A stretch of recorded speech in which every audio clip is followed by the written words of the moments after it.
The stagecoach lurched to a stop in front of the weathered wooden sign that read Shoshone City, Idaho. And Margaret Rose pressed her gloved hand against her churning stomach, knowing that in moments she would meet the man who had every right to turn her away. It was August 1882, and the desert sun beat down mercilessly on the dusty Main Street, shimmering heat waves rising from the packed earth as she gathered her courage and her single carpetbag. She had answered an advertisement for a mail-order bride, but the letter she had sent contained a lie so significant that no decent man would forgive it once the truth came to light. The driver helped her down with a gruff courtesy, and Margaret's boots hit the ground with a finality that made her knees weak.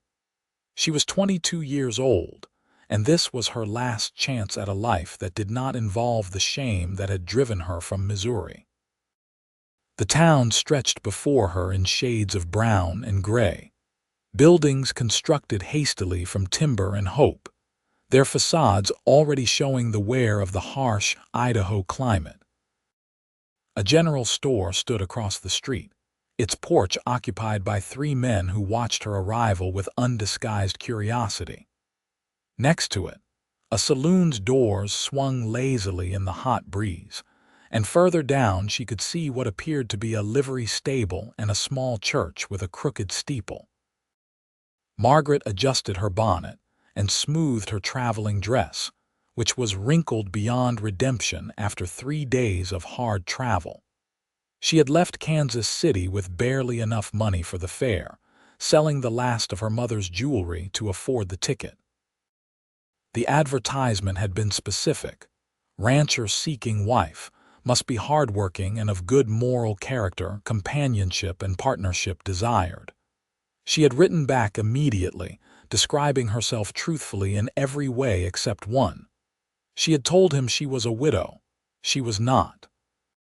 She was a woman who had fled an engagement to a violent man, leaving behind her reputation and any hope of a respectable future in the only home she had ever known.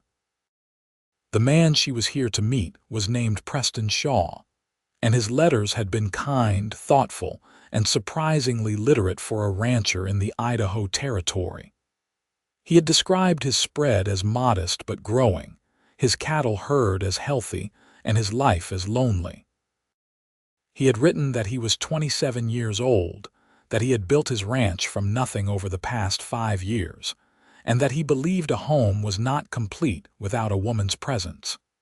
His words had been careful, never presumptuous, always respectful. Margaret had read those letters until the paper grew soft with handling, and with each reading she had felt the weight of her deception grow heavier. A tall figure emerged from the general store, and Margaret knew instantly that this was Preston Shaw. He moved with the easy confidence of a man comfortable in his own skin, his long legs carrying him across the street with purposeful strides. He wore working denims and a blue shirt that had seen many washings, a leather vest that bore the marks of honest labor, and a wide-brimmed hat that shaded his face from the brutal sun. As he drew closer, Margaret could see that he was handsome in a rugged way, with a strong jaw shadowed by stubble, sun-weathered skin, and eyes that were a startling shade of blue-green like water over stones. "Miss Rose." His voice was deep and warm, and when he removed his hat, she saw that his hair was the color of dark honey, slightly too long and curling at his collar. He held his hat against his chest and looked at her with an expression she could not quite read, something between hope and wonder and disbelief.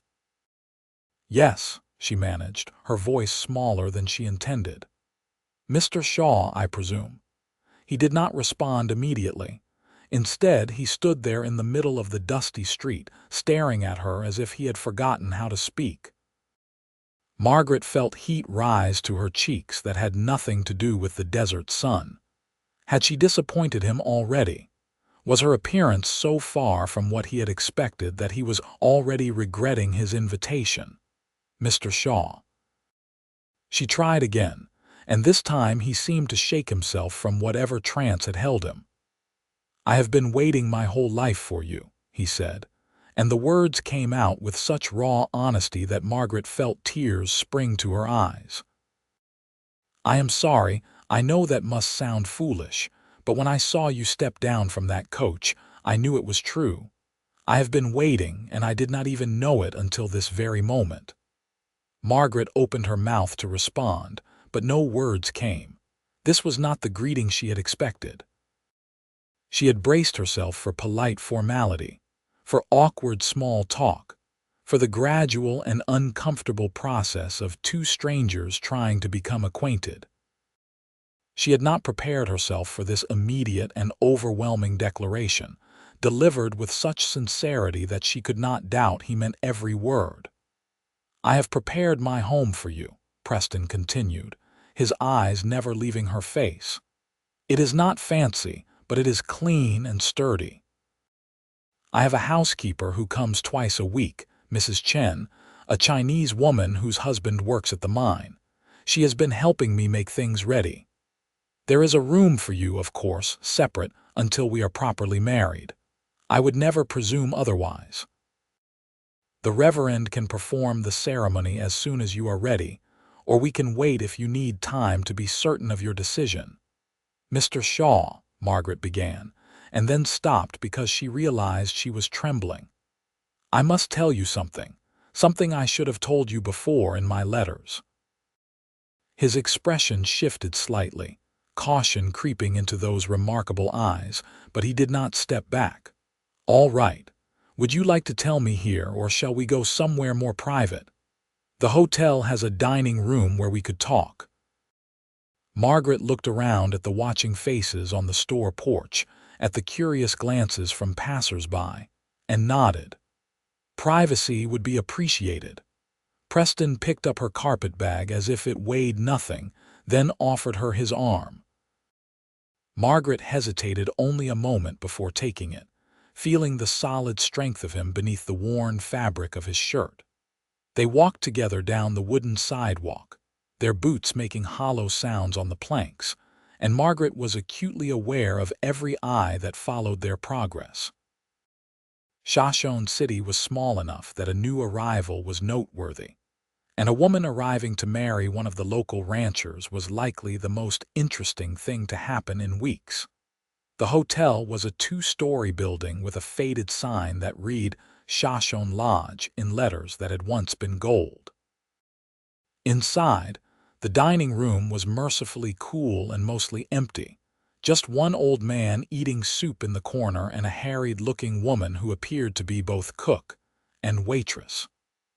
Preston guided Margaret to a table by the window, set down her bag, and held out a chair for her with old-fashioned courtesy. "Would you like some lunch? The food here is plain but good. Mrs. Walsh makes excellent biscuits." Margaret realized she had not eaten since early morning, and her stomach responded to the suggestion with an embarrassing growl.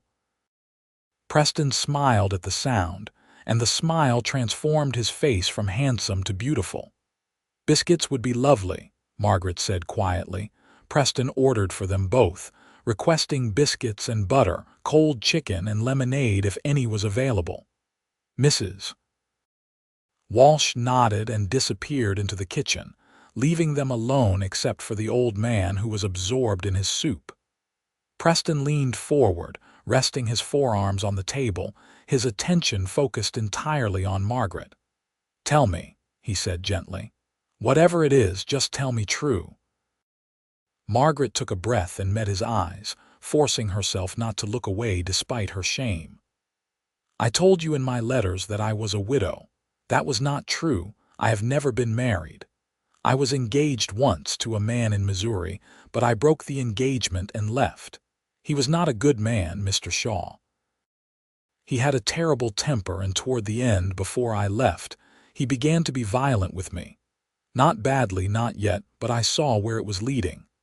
My parents had both passed, and I had no brothers or sisters, no one to protect me or give me counsel. So I ran." She watched his face carefully, looking for signs of anger or disgust, but saw only concentrated attention. He had not moved, had not pulled away. "I broke my word to him," Margaret continued, her voice steadier now that she had begun. "In doing so, I destroyed my reputation. His family was prominent in our town, and when I left, they made certain everyone knew that I was a woman of poor character, someone who could not be trusted. I could not find work. I could not show my face in public without hearing whispers. I used what little money my mother had left me to travel to Kansas City, thinking a larger place might offer more opportunities, but I found the same thing there. No one wants to hire a woman alone, especially one without references. I was running out of options when I saw your advertisement, Mrs. Walsh returned with 2 glasses of lemonade, setting them down with a curious glance at Margaret before retreating again. Preston picked up his glass but did not drink, simply held it while he processed what she had told him. "You lied to me," he said finally, but there was no accusation in his tone, only statement of fact.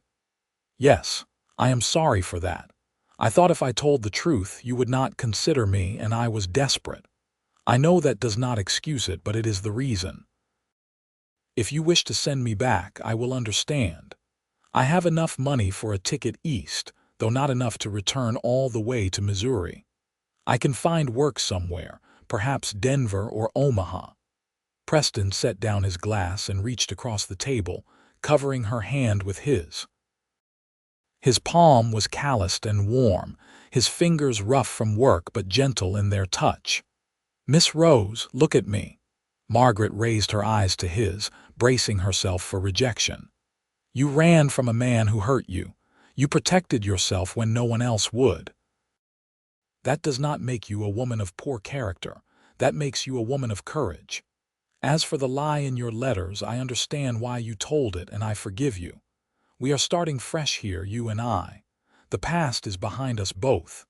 "Both?" Margaret asked, catching the implication in his words.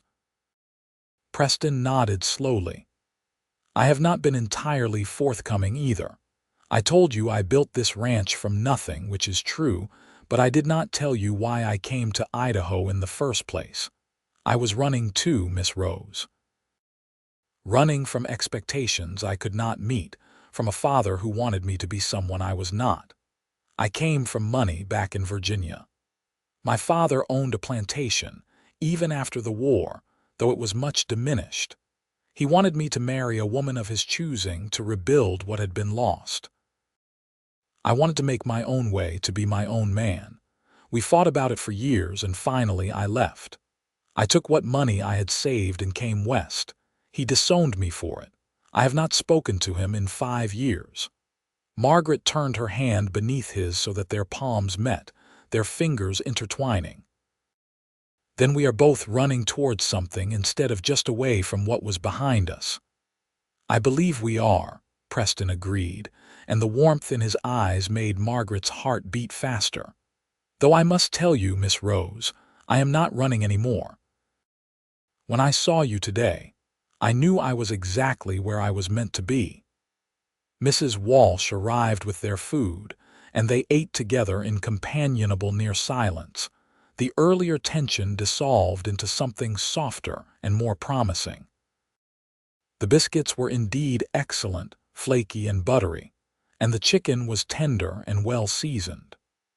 Margaret had not realized how hungry she was until she began eating, and Preston watched her with obvious pleasure, occasionally refilling her glass or passing her the butter without being asked. "Tell me about your ranch," Margaret said between bites. "Your letters described it, but I would like to hear more." Preston's face lit up with enthusiasm. "It is about 3 miles from town, nestled in a valley with good water from a creek that runs year-round. I have 200 head of cattle, mostly Herefords, and enough grazing land to support twice that many. The house is small, just 4 rooms, but solidly built. I put it up myself with help from some of the other ranchers. There is a barn, a chicken coop, and a good-sized garden that Mrs. Chen has been tending. She has been teaching me which vegetables grow well in this climate, and I have been learning, though I confess I have more aptitude with cattle than with carrots." Margaret smiled at that. "I am reasonably good with a garden. My mother taught me, and I maintained one even in Kansas City, in a small plot behind my boarding house."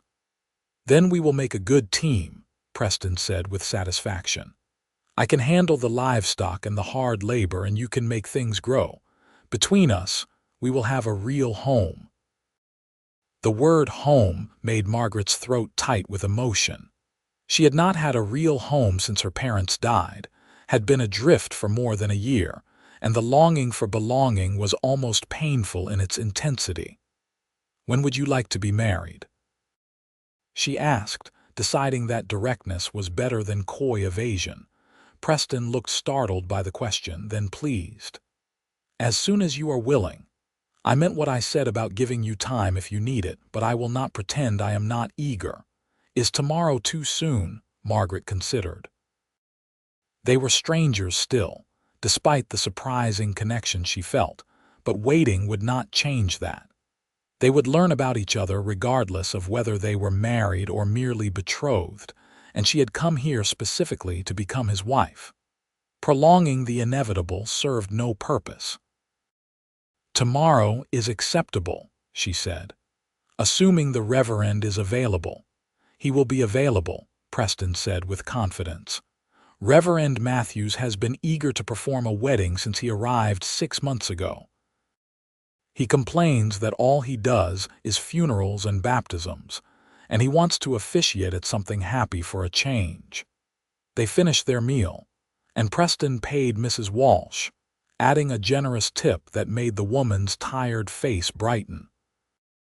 Then he collected Margaret's carpet bag again and led her back outside into the heat of the afternoon. "I have taken a room for you here at the hotel for tonight," Preston explained. "I thought you would want to rest after your journey, and it would give you a night to be certain of your decision.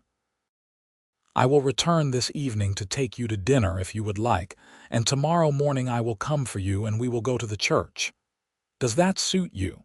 "It suits me very well," Margaret said, grateful for his consideration. "Thank you, Mr. Shaw." "Preston," he corrected gently. "Please call me Preston, and may I call you Margaret?" "Yes, of course." They stood together on the sidewalk, neither quite ready to part, until Preston finally settled his hat back on his head and gave her a smile that made her breath catch. "Until this evening, then, Margaret." "Until this evening, Preston." She watched him walk away toward the livery stable, his stride long and easy, and several women on the street watched him too with undisguised appreciation. Margaret felt a small surge of possessive pride that this man, this good and honest man, had chosen her. She climbed the stairs to her room with a lighter heart than she had carried in months, and when she closed the door behind her and saw the simple but clean space with its narrow bed and washstand, she sat down on the quilt and let herself cry with relief. That evening, Preston returned as promised, freshly shaved and wearing a clean shirt that looked new. He took her to a small restaurant run by a German couple, where they ate schnitzel and dumplings and talked for hours. Margaret learned that Preston loved reading, that he had brought a trunk full of books with him from Virginia, and that he missed the ocean despite preferring the mountains. He learned that Margaret could play the piano tolerably well, that she had a weakness for strawberry preserves, and that she had always wanted to learn to ride a horse but had never had the opportunity. "I will teach you," Preston said immediately. "I have a mare, Daisy, who is gentle as a lamb. She will be perfect for you to learn on." They walked back to the hotel through the cooling evening air, the stars beginning to emerge in the vast Idaho sky, and Preston took her hand as they walked, his fingers warm and sure around hers. At the hotel entrance, he lifted her hand to his lips and kissed her knuckles with old-fashioned gallantry. "Sleep well, Margaret. Tomorrow begins the rest of our lives." Margaret slept better than she had in months, and woke to sunlight streaming through the thin curtains and the sound of the town coming to life below her window. She washed carefully in the basin, then put on the best dress she owned, a soft gray silk that had been her mother's and which she had altered to fit herself. It was not a traditional wedding dress, but it was the finest thing she possessed, and she pinned her dark hair up carefully and wished she had a looking glass to check her appearance. Preston arrived promptly at 9 o'clock, and his expression when he saw her made any concerns about her appearance vanish. He looked at her as if she were the most beautiful thing he had ever seen, and Margaret felt beautiful under that gaze. They walked together to the small church at the end of the main street, and Margaret was surprised to find a small group already gathered inside. Mrs. Chen was there, a tiny woman with silver-streaked black hair and keen dark eyes, along with several other people Preston introduced as his neighbors and friends. There was Tom and Sarah Davidson, who owned the ranch adjacent to Preston's, their 3 young children squirming in the pew. There was old Mr. Henderson, who ran the general store, and his wife Martha. There were the Wilson brothers, Jack and Frank, both cowboys who worked various ranches in the area and who had helped Preston build his house. "I did not invite them," Preston whispered to Margaret. "But word travels fast in a small town, and they all wanted to see us wed." Reverend Matthews was a young man with earnest eyes and thinning hair, and he performed the ceremony with genuine joy, his voice strong and clear as he spoke the ancient words. Preston held Margaret's hands throughout, his eyes never leaving her face, and when the Reverend asked if he took this woman to be his lawfully wedded wife, he said, "I do," with such conviction that several of the watching women sighed audibly. Margaret's own "I do" was quieter but no less sincere, and when the Reverend pronounced them husband and wife, Preston kissed her gently, reverently, his lips soft against hers. It was Margaret's first real kiss, and she felt it all the way to her toes. The small congregation cheered, and Mrs. Davidson produced a basket filled with rice, which everyone threw with enthusiasm as Preston and Margaret hurried down the aisle and out into the sunshine. A wagon waited outside, decorated with ribbons that Martha Henderson admitted she had tied on that morning, and Preston lifted Margaret up onto the seat with his hands firm around her waist before climbing up beside her. The ride to the ranch took about 45 minutes, following a dusty road that wound through increasingly beautiful country. The sagebrush-dotted flatlands gradually gave way to rolling hills, and Margaret could see mountains in the distance, their peaks still holding snow despite the August heat. The creek Preston had mentioned ran alongside the road for part of the journey, its water clear and swift, and Margaret saw cattle grazing in the distance, their red and white coats bright against the golden grass. The house appeared as they crested a small rise, and Margaret caught her breath at the sight. It was indeed small, but it was perfect, a neat wooden structure with a covered porch and shuttered windows. Smoke rose from the chimney, which seemed odd for such a hot day, until Preston explained that Mrs. Chen had promised to prepare a wedding meal and leave it warming for them. Preston stopped the wagon in front of the house but did not immediately get down. Instead, he turned to Margaret, suddenly looking uncertain for the first time since she had met him. "This is your home now," he said quietly. "I hope you will be happy here. I will do everything in my power to make certain you are." Margaret reached out and touched his face, her fingers tracing the line of his jaw. "I am already happy, Preston. Happier than I have been in a very long time." He turned his head and kissed her palm, then climbed down and came around to lift her from the wagon. But instead of setting her on her feet, he carried her toward the house, and Margaret realized with a flush of pleasure that he was observing the tradition of carrying the bride over the threshold. Inside, The house was cool and dim after the bright sunshine, and Preston set Margaret down gently in the main room. She looked around with interest, taking in the details of what was now her home. The main room served as both kitchen and living area, with a big iron stove against one wall, a sturdy wooden table with 4 chairs, and a rocking chair near the fireplace. Braided rugs covered the plank floor, and curtains hung at the windows, simple but cheerful. Everything was clean and well maintained, and Margaret could see Preston's care in every detail. "There are 3 other rooms," Preston said, gesturing to the doors leading off the main space. "One is my bedroom, one is the room I prepared for you, and the smallest is storage, though it could be converted to another bedroom if we ever need it." The implication of that "if we ever need it" made Margaret blush, but she was pleased rather than embarrassed. Preston led her to the room he had prepared for her, opening the door to reveal a space that made her eyes sting with tears. There was a real bed, larger than the narrow cot she had slept on in Kansas City, with a beautiful quilt in shades of blue and cream. A dresser stood against one wall, its surface bare and waiting for her things. A wardrobe occupied the corner, and when Preston opened it, she saw that it was empty except for several wooden hangers and a faint smell of cedar. "Mrs. Chen made the quilt," Preston said. "She insisted. She said every bride should have something beautiful and new. The furniture I bought in Boise last month. I was not sure what you would like, but I tried to choose things that were well made and would last." Margaret set down her carpetbag and turned to Preston, taking both his hands in hers. "It is perfect, all of it. Thank you." They stood like that for a long moment, and Margaret saw the question in Preston's eyes, the uncertainty about what came next. They were married now, legally and in the eyes of God, but they were still strangers in many ways. The physical intimacy of marriage loomed between them, unspoken but present.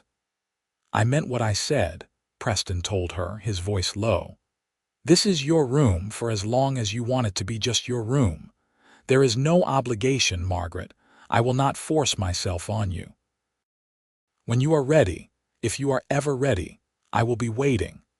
But until then, I am content to be your husband in name only."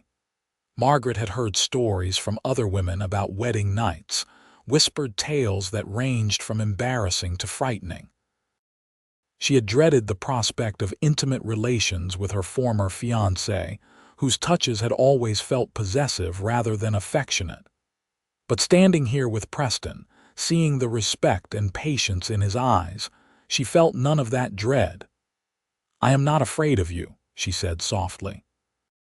"I do not need time, Preston. I need you to know that I choose this. I choose you." His breath caught, and the heat that flared in his eyes made her pulse race. But even then, he did not rush. He lifted his hands to her face, cradling it gently, and kissed her with a tenderness that melted something inside her that she had not even known was frozen. The kiss deepened slowly, naturally, and Margaret found herself pressing closer to him, her hands fisting in his shirt as she kissed him back with growing confidence. "Are you certain?" Preston whispered against her lips. "Margaret, are you absolutely certain?" "Yes," she breathed.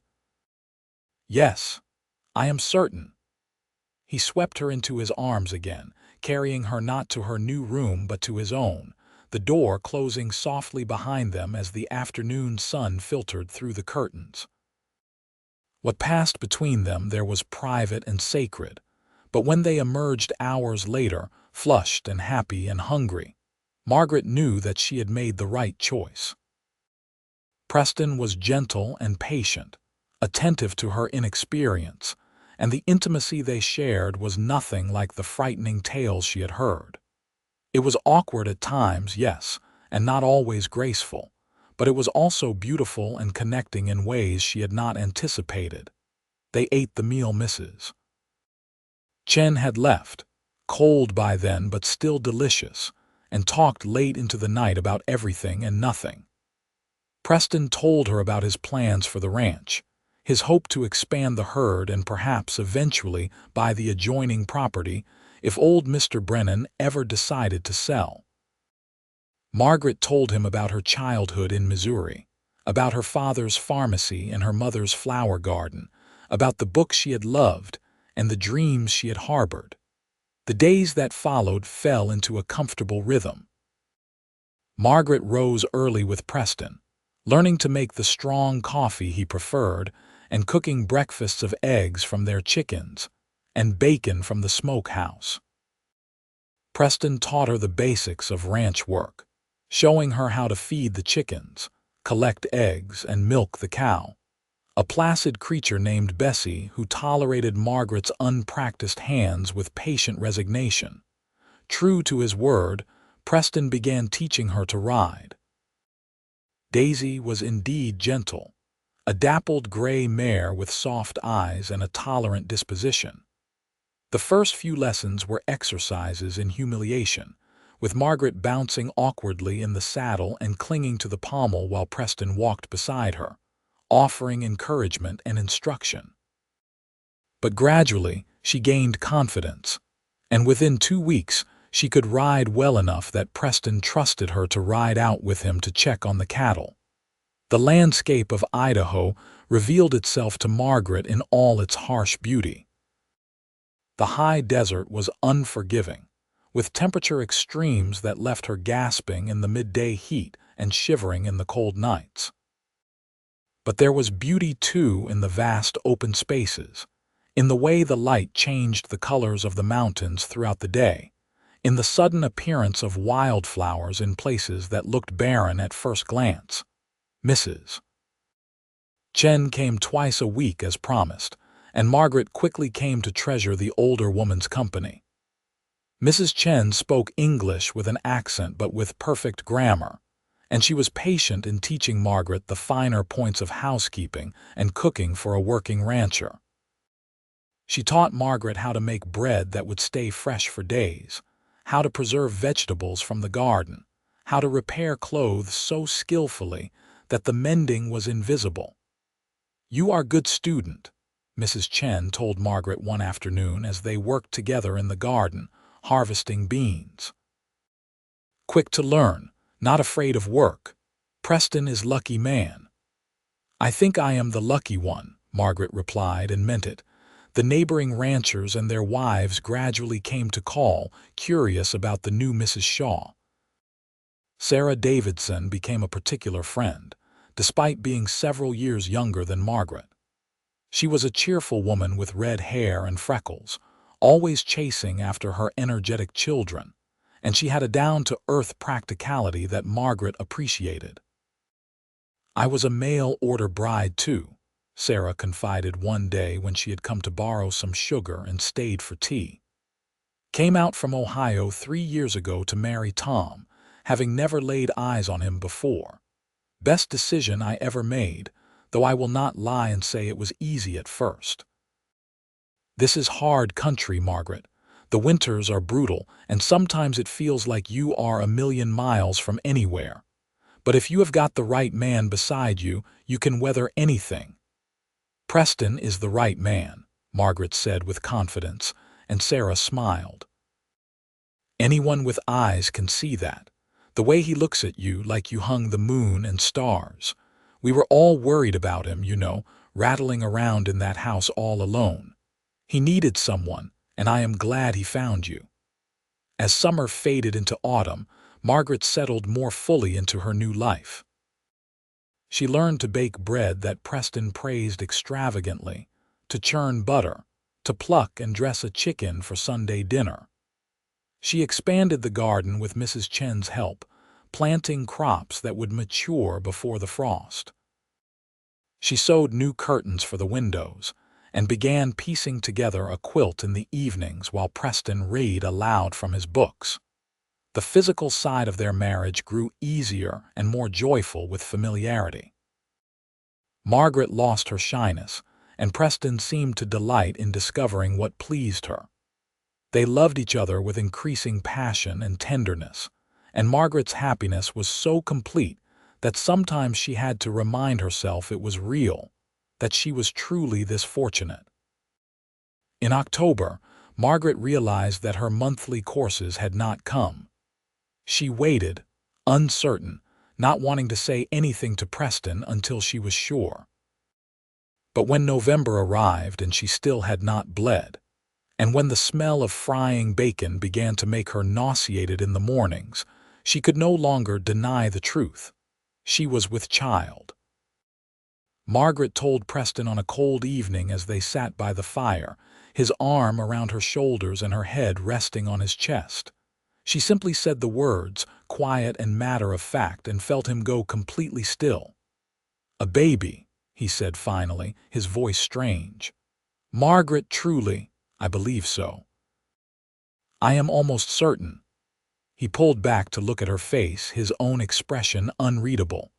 Margaret felt a flutter of nervousness. They had never discussed children, never talked about whether he wanted them or when. Perhaps this was too soon. Perhaps he was not ready. Then his face broke into the most beautiful smile she had ever seen, and he laughed, a sound of pure joy. "A baby. We are going to have a baby. Margaret, that is wonderful. That is the best news you could possibly give me." He kissed her thoroughly, then dropped to his knees beside her chair and pressed his ear against her still flat stomach, as if he could hear the tiny life growing inside.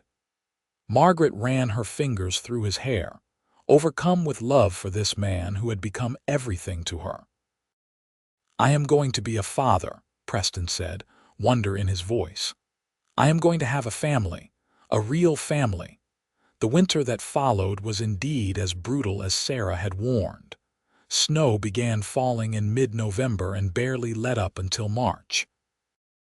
The temperatures dropped so low that water froze solid in the buckets overnight, and the wind howled around the house like a living thing. Preston worked from dawn until dark, keeping the cattle alive, breaking ice on the creek so they could drink, hauling hay out to the fields, dealing with the inevitable problems that arose. Margaret focused on keeping the home fires burning, literally and figuratively. She cooked enormous meals to fuel Preston's hard work, kept the house warm and clean, and prepared for the baby's arrival with growing excitement and nervousness. Mrs. Chen came less frequently because of the weather, but when she did come, she brought practical advice and baby clothes she had been making in secret. "First babies can be difficult," Mrs. Chen told Margaret seriously. "But you are strong, healthy. You will be fine. When time comes, I will be here to help, or Mrs. Davidson. You will not be alone." Margaret's pregnancy progressed well despite the harsh conditions.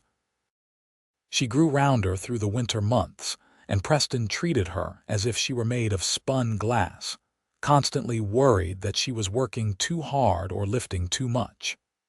Margaret found his protectiveness both endearing and occasionally frustrating, but she understood it came from love. They passed the long winter evenings in companionable domesticity. Preston read to her from his extensive library, everything from Shakespeare to dime novels about Western adventures that made them both laugh at the absurd inaccuracies. Margaret sewed tiny clothes and blankets, her hands busy while her mind wandered to thoughts of the future. They talked about names, debating endlessly and laughing at each other's more outlandish suggestions. "If it is a boy, what about Preston Jr.?" Preston suggested one night. Margaret wrinkled her nose. "I would rather he have his own name, not be a copy of you. Besides, what if we have more sons? We cannot call them all Preston." "Very well, what do you suggest?" They eventually settled on Paul for a boy, after Preston's grandfather, who he said had been the only member of his family to support his decision to go west. For a girl, they chose Marion, which Margaret thought sounded both strong and feminine. Spring arrived slowly, the snow melting in grudging stages, and as the land began to green and warm, Margaret's time drew near. She had grown enormous, or so she felt, her belly so large she could barely see her own feet. Simple tasks had become difficult, and she tired easily, but her spirits remained high.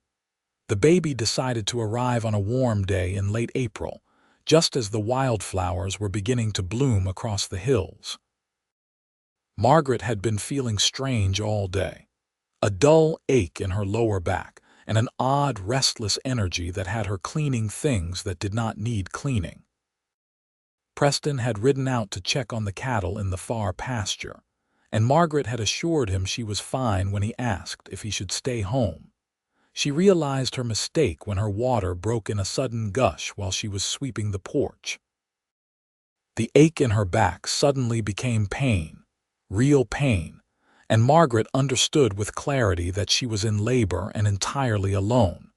She managed to make it back inside the house and to the bedroom, changing into an old nightgown and spreading towels across the bed as Mrs. Chen had instructed her to do when the time came. The pains were coming regularly now, and Margaret tried to remember everything she had been told about breathing and staying calm. But as the contractions grew stronger and closer together, fear began to creep in around the edges of her determination. She did not know how long she labored alone. Time seemed to lose meaning, measured only in the waves of pain that crashed over her with increasing intensity. She tried to be quiet, tried not to scream, but eventually the pain was too great and she cried out, great wrenching sobs that tore from her throat. And then Preston was there, suddenly, miraculously there, his face pale and frightened but his hands steady as he gripped hers. "I am here, Margaret. I am right here. I rode back because I had a feeling something was wrong, and thank God I did. You are not alone, I am here." "Get Mrs. Chen," Margaret gasped between contractions. "Or Mrs. Davidson. Preston, I need help."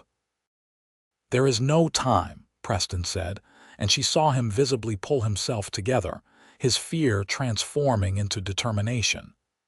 "You are going to have to tell me what to do, and we are going to do this together. You and me, Margaret, we can do this." And they did.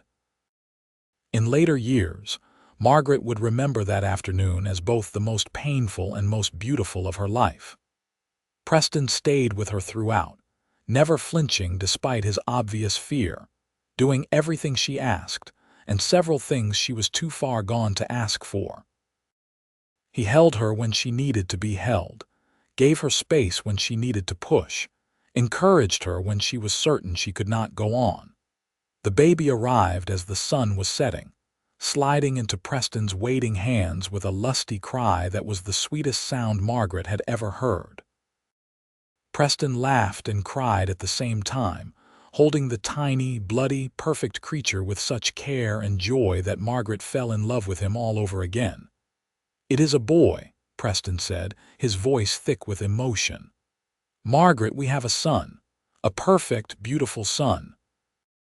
He cleaned the baby with tender efficiency, wrapped him in one of the blankets Margaret had made, and laid him on her chest.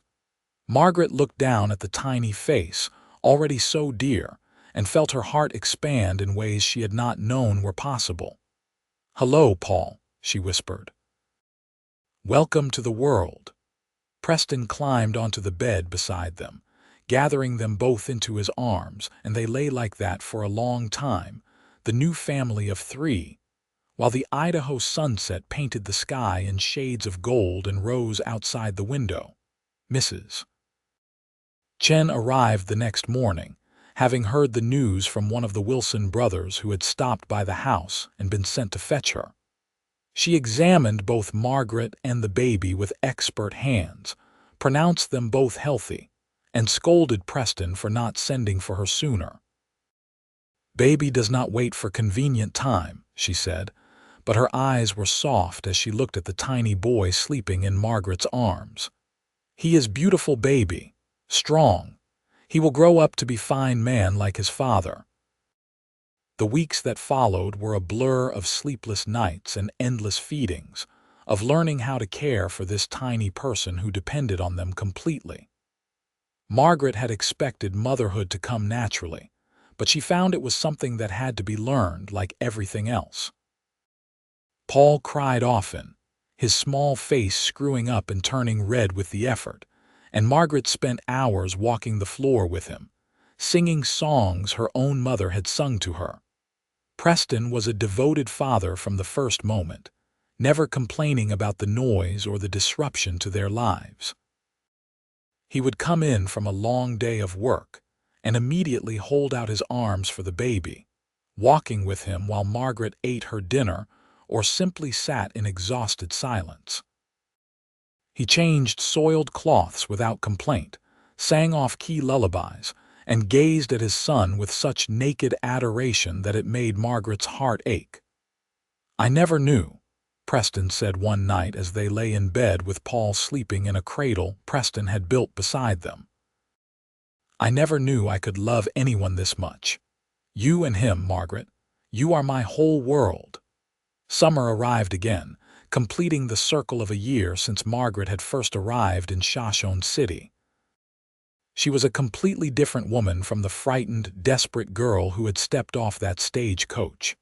She was confident now, capable, secure in the knowledge of who she was and where she belonged. In late July, a letter arrived from Virginia, addressed to Preston in a spidery hand. Margaret watched as her husband opened it with shaking fingers, his face going pale as he read. "It is from my mother," he said finally. "My father passed away last month. She wants me to come home, or at least to write. She says she misses me. That father's last words were to tell me he was sorry for being so hard on me."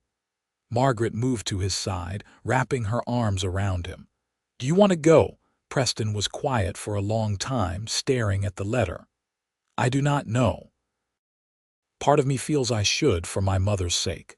But that place, that life, it is not me anymore. This is my home now. You and Paul, this ranch, this is what matters." "Your mother matters too," Margaret said gently. "Perhaps we could write to her, invite her to come here instead. She could meet Paul, see the life you have built. Would she come, do you think?" Preston looked surprised, then thoughtful. "She might. She always wanted to travel, but father never permitted it. Maybe now, without him to control her movements, she would be willing." They wrote the letter together that evening, a carefully worded invitation that expressed condolences for his father's passing and offered his mother a place with them if she wanted it, or at least a visit to meet her grandson. Preston posted it the next time he went to town, and they settled in to wait for a response. Mrs. Shaw's reply arrived 6 weeks later, written in the same spidery hand but with an eagerness evident in every line. She would come, she wrote. She would travel to Idaho in the spring, when the weather was more favorable, and she was desperately eager to meet her daughter-in-law and grandson. The months between the arrival of that letter and his mother's promised visit passed in the steady rhythm of ranch life. Paul grew rapidly, changing from a tiny infant to a plump, alert baby who smiled and cooed, and began to show clear preferences for what he liked and did not like. He adored his father, his whole face lighting up whenever Preston entered the room, and Margaret often found them together in the mornings when she woke, Preston carrying the baby around the house and telling him about everything they saw. "This is the stove, Paul. Your mother makes magic with this stove, turning flour and water into bread that tastes like heaven. And this is the window where we can see the mountains. Someday I will take you up into those mountains, teach you to hunt and fish. But not yet, not until you are bigger." Winter came and went, less harsh than the previous year, or perhaps Margaret was simply better prepared for it. When spring arrived with its muddy abundance, they received word that Preston's mother was on a train heading west and would arrive in Boise in 2 weeks' time.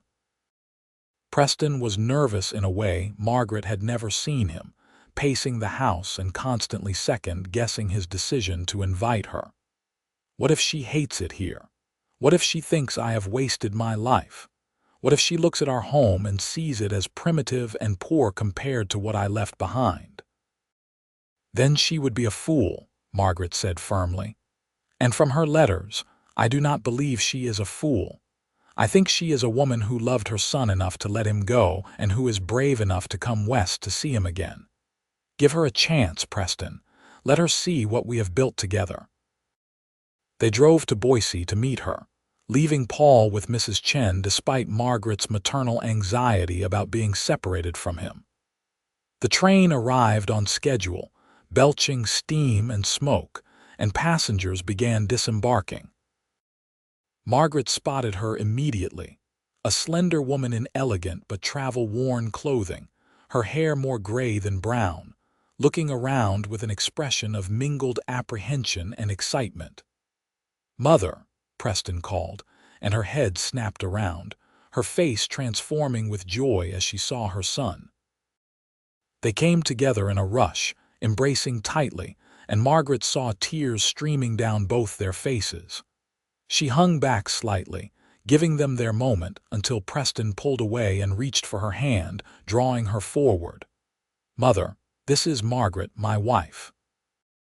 Elizabeth Shaw looked at Margaret with keen blue eyes so like Preston's, and then smiled, a smile of genuine warmth.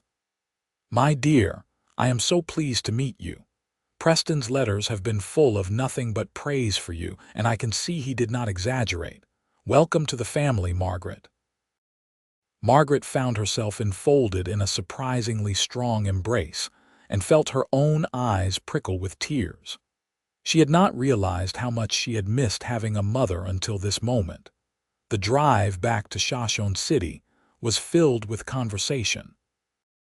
Elizabeth asked 100 questions about their life, about the ranch, about Idaho, and listened to Preston's answers with obvious interest rather than judgment.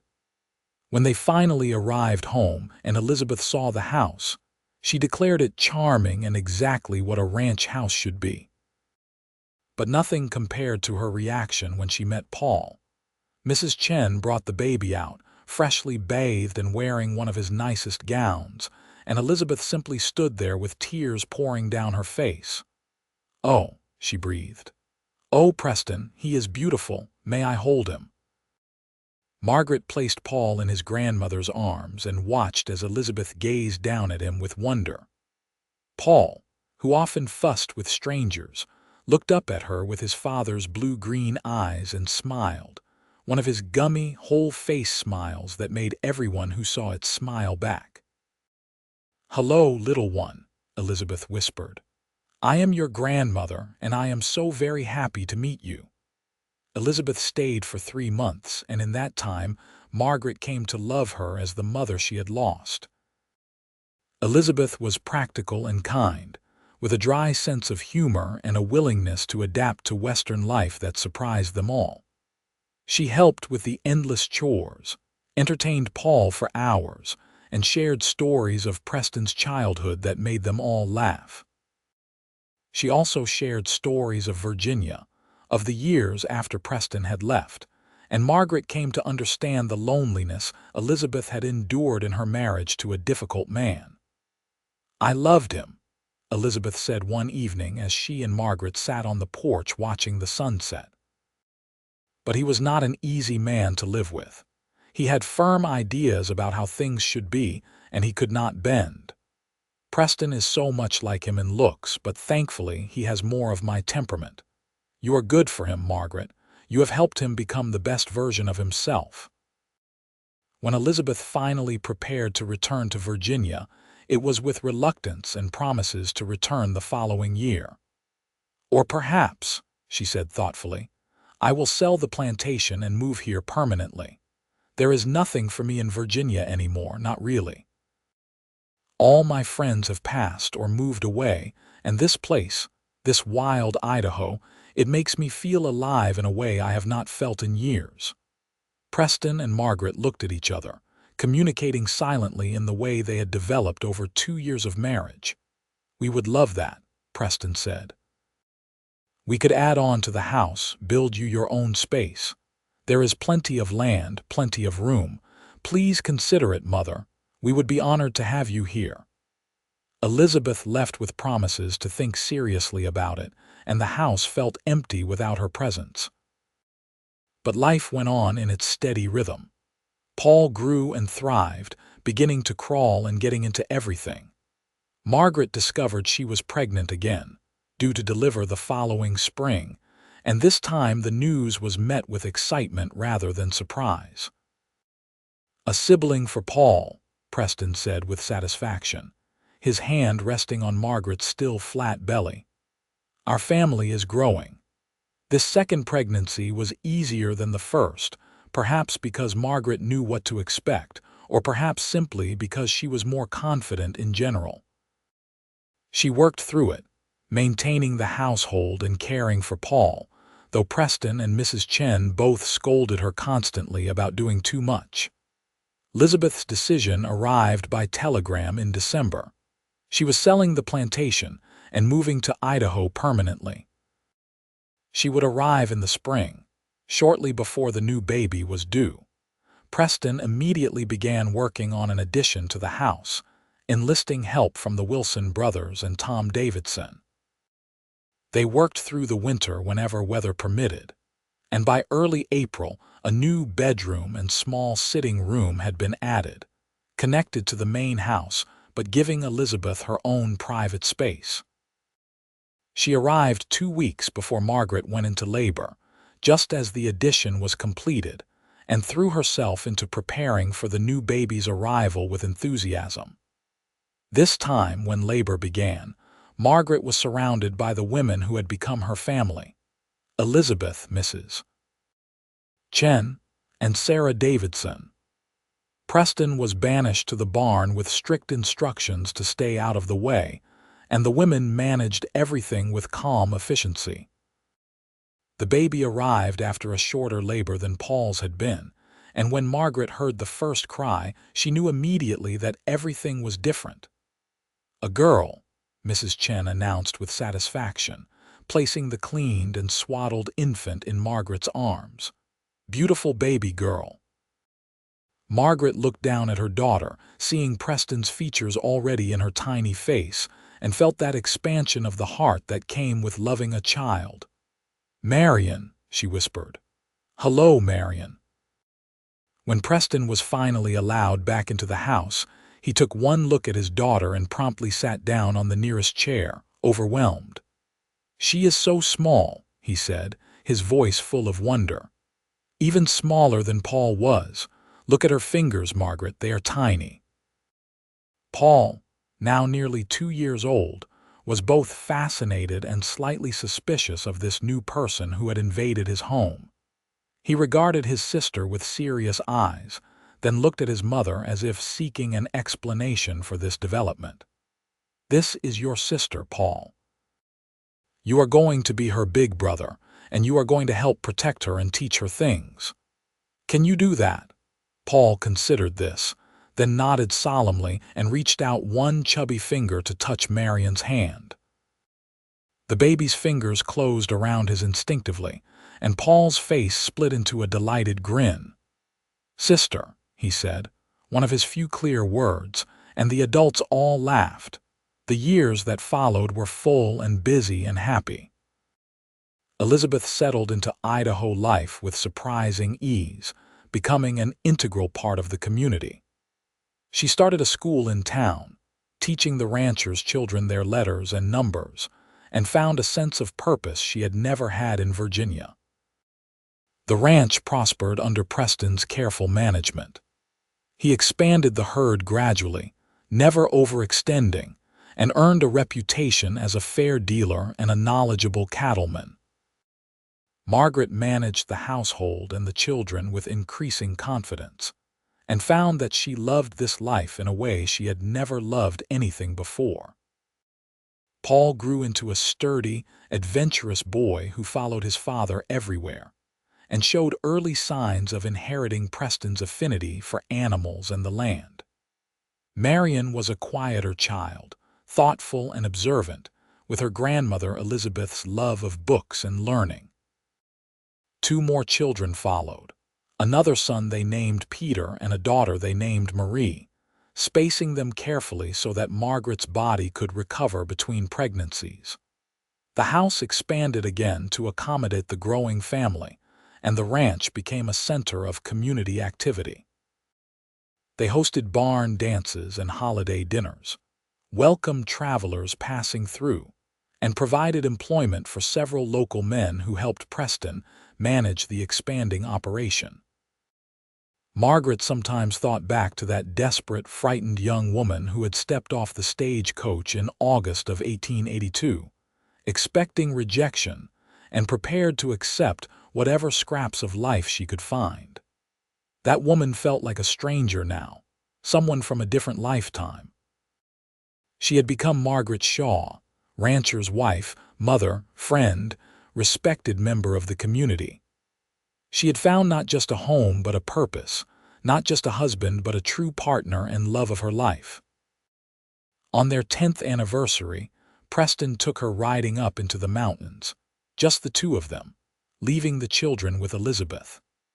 They rode higher than they ever had before, to a meadow filled with wildflowers and surrounded by pine trees, with a view of the valley spread out below them. They dismounted and stood together looking at the vista, Preston's arms around Margaret from behind, his chin resting on top of her head. "You remember what I said to you the day you arrived?" Preston asked. "You said you had been waiting your whole life for me," Margaret replied, leaning back against him. "I meant it then, and I mean it even more now. These 10 years with you, Margaret, they have been everything I never knew I needed. You saved me, you know. I was so lonely before you came, so isolated. I thought I was content with just the land and the cattle, but I was lying to myself. You showed me what life could really be." Margaret turned in his arms so she could see his face. "You saved me too. I arrived expecting rejection, prepared to be sent away, and instead you gave me acceptance and love and a family. Everything good in my life comes from you, Preston. From us," he corrected. "We built this together, Margaret, this life, this family, this home. Together." He kissed her then, long and sweet, and when they finally pulled apart, Margaret saw that his eyes were damp. "I love you," he said simply. "I will love you until the day I die and beyond." "And I love you," Margaret replied, "always and forever." They rode back down the mountain as the sun was setting, racing each other like children, laughing when Daisy actually managed to pull ahead of Preston's gelding for a brief stretch. At home, the children came running to meet them, all 4 of them clamoring for attention and treats, and Elizabeth stood on the porch smiling at the chaos. That night, after the children were finally asleep and the house was quiet, Margaret stood at the window of their bedroom looking out at the Idaho night. The stars were brilliant in the clear air, more stars than she had ever seen in Missouri or Kansas City, and the mountains were dark shapes against the sky. Preston came up behind her, wrapping his arms around her waist and pulling her back against his chest. "What are you thinking about?" "Everything," Margaret said softly. "How different my life is from what I expected it would be. How grateful I am for every twist of fate that brought me here to you." "Fate had nothing to do with it," Preston said. "You were brave enough to take a chance to answer an advertisement from a stranger and travel into the unknown. That was not fate, Margaret, that was courage. Or desperation," Margaret said with a laugh, "or both. But whatever brought you to me, I am thankful for it every single day." They stood like that for a long time, watching the stars wheel slowly overhead, and Margaret thought about the future stretching before them. There would be challenges still, she knew. The life of a rancher was never easy, and raising children brought its own set of worries and complications. But they would face it all together, just as they had faced everything else. The years continued to pass in their steady rhythm. Paul grew tall and strong, taking on more responsibility at the ranch and showing every sign of being ready to take over when Preston was ready to step back. Marion surprised them all by developing a talent for drawing and painting, filling sketchbooks with images of the ranch and the mountains and her family. Peter proved to be a natural horseman, fearless and skilled beyond his years. And little Marie, the baby, was showing signs of her grandmother's teaching talent, organizing the younger children in town into elaborate games that were really just lessons in disguise. Elizabeth lived to see all her grandchildren grown, passing away peacefully in her sleep at the age of 78. Her funeral was attended by half the town, testimony to how beloved she had become in her adopted home. They buried her on a hill overlooking the ranch, where she could watch over the family she had found in her final years. Preston and Margaret grew older together, their hair graying and their faces weathering, but their love only deepening with time. They became grandparents themselves, as Paul married a local girl and started his own family. And then Marion followed suit, choosing a teacher from Boise who shared her love of art and literature. On their 30th anniversary, their children organized a party at the ranch, inviting everyone they had ever known. The house and yard were filled with people, 3 generations coming together to celebrate the love story that had started it all. Preston made a speech, thanking everyone for coming and especially thanking Margaret for giving him the best 30 years of his life. "I was a lonely cowboy when she arrived," he said, his arm around Margaret's waist. "Living alone in a small house, working hard but for what purpose I could not have said. And then she stepped off that stagecoach and everything changed. I took one look at her and knew my life was beginning. Every good thing I have, every happiness I have known, it all stems from that day. From the moment I saw her and knew I had been waiting my whole life for her." Margaret stood beside him, tears streaming down her face, and squeezed his hand. Around them, their children and grandchildren and friends applauded, and the celebration continued late into the night. As the sun finally set on that perfect day, Preston and Margaret slipped away from the party, walking hand in hand up the hill to Elizabeth's grave.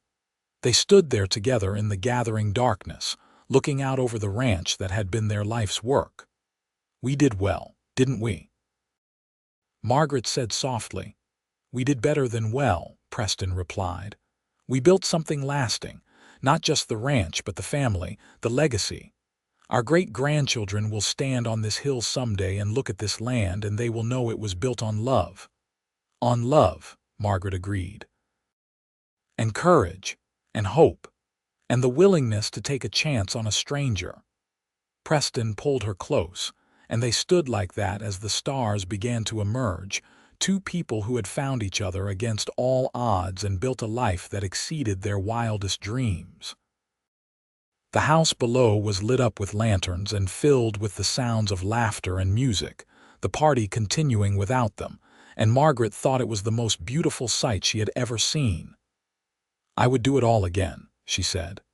"Every hardship, every challenge, every moment of doubt and fear. I would do it all again just to end up here with you." "As would I," Preston said and kissed the top of her head. "As would I." They walked back down the hill together as they had walked so many hills together over the years, their steps slower now but their hands just as firmly linked.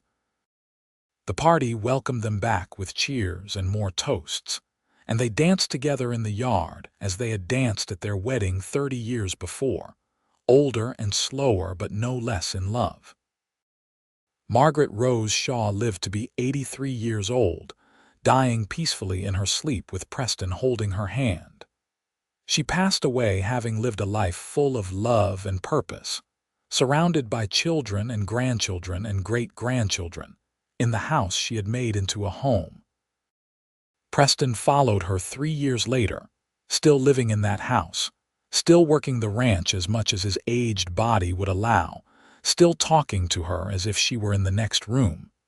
They were buried together on the hill next to Elizabeth, 3 graves looking out over the land they had all loved.